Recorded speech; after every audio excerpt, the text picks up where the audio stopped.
ഒരുപാട് എക്സ്പെക്റ്റേഷൻസോടു കൂടി നോക്കി നിന്ന, അല്ലെങ്കിൽ ഒരുപാട് എക്സ്പെക്റ്റേഷൻസും കൊണ്ട് വെയിറ്റ് ചെയ്തൊരു ഇയറായിരുന്നു 2026.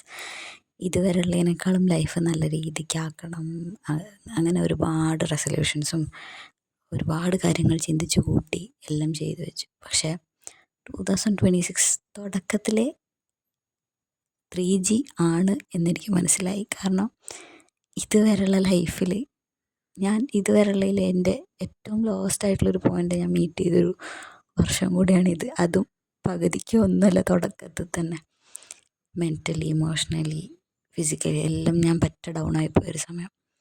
എപ്പോഴും നമുക്ക് അങ്ങനെ ഇരിക്കാൻ പറ്റില്ലല്ലോ. എല്ലാത്തിനും അതൊക്കെ നമുക്ക് മറികടന്ന് വരണ്ടേ. അപ്പം ഇൻസിഡൻസും ഇഷ്യൂസും ഒന്നും എഴുതി കത്തിക്കാൻ എനിക്ക് താല്പര്യമില്ല. അതുകൊണ്ട് തന്നെ ഞാൻ 2026 തന്നെ കത്തിച്ച് തുടങ്ങാമെന്ന് വിചാരിച്ചു.